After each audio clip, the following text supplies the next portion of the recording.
Keep your heads up.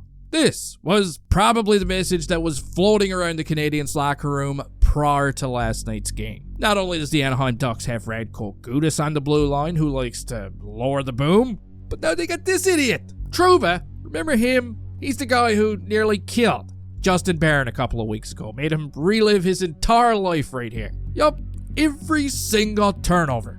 But this video is brought to you by Miraj Trading. Let me ask you something. Do you like online shopping? Do you like collecting hockey cards? Yes, of course. A combination that goes together like bacon and, well, anything. And if you answered yes, you can head over to MirageTrading.com right now and see what kind of deals you can get, because we're getting dangerously close to Christmas. But here we go. Habs, Ducks. The puck is dropped. And just a couple of minutes in, the Ducks are about to make a terrible decision. Harkins, what have you done? Did this kid not get the memo? The Canadiens' power play is as dangerous as a wet fart these days.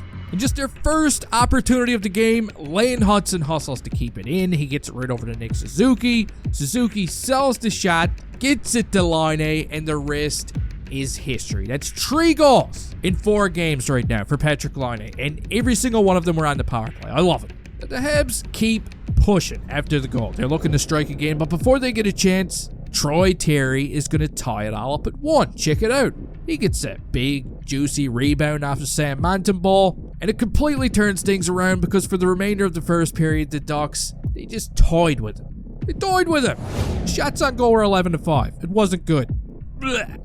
Now we're going to move on to the second period, where these bloody Ducks pick up right where they left off, and the Habs find themselves in a little bit of penalty trouble. You see, Newhook gets caught for holding. The Habs do a nice job killing it off. However, when Arbor Xhekaj takes a 2-minute minor right as Newhook's penalty is about to end, they're playing with fire. They're not going to get so lucky. Alex Killorn makes a beauty pass to Troy Terry, who's standing inside the blue paint, and he chips home his second goal of the game, leaving poor Xhekaj to do the walk of shame all the way back to the bench. But on the very next shift, we get a Christmas miracle. Dostal tries to play the puck, he messes it all up, and look who's the first guy on the scene. It's Juraj Slafkovsky. He's going to give Kirby Dach an absolute gift for his second goal of the season, and we get a little bit of a loving embrace from these two. Why does Slafkovsky look like Dach's father? Anyway, for the remainder of the second period, the Canadiens go back to their old ways. Remember the game against Washington, when they just couldn't capitalize on their scoring chances?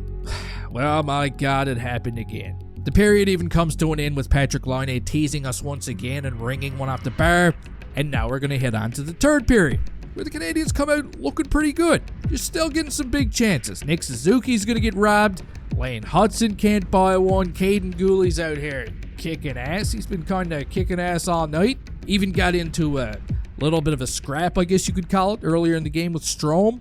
Not much landed. It was kind of like watching 2 kids fight over a crown. But 2 of these goaltenders were perfect during the final 20 minutes of play, which means, of course, this game is going into overtime, where the Anaheim Ducks are pretty much playing keep away. And you gotta hand it to them, they do a pretty good job out there. Troy Terry almost completes the hat trick and ends the game, but it doesn't happen. We're going to a shootout, and if you're a Ducks fan, look, this ain't even fair. First, you got Patrik Laine storming at you. He's like a goal-scoring Sam Squamch. You know he's going to get one. McTavish, on the other hand, tries to kill a spider that he's seen crawling up the boards. And if Laine wasn't enough, the second shooter for the Canadiens just so happens to be one of the hottest sticks in the league. It's Colonoscopy Caulfield. He scores because of course he does. It's 2 unanswered shootout goals. All Montembeau's got to do now is shut down Terry for the win. And he misses the net too. Look at him. He actually beats Montembeau, but unfortunately, I don't know, maybe he's going after the same spider. But that's a big win for the boys. And if we take a look at the standings right now, they're no longer submerged in the septic tank. In fact, if you look closely, you can now see the top of their heads poking out of it.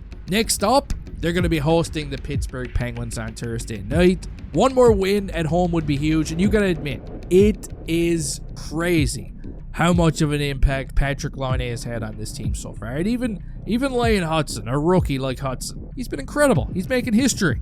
But you could go ahead and let me know your thoughts down in the comment section. Please don't forget to drop kick that like button before you leave here. And hey, I'll see you next time.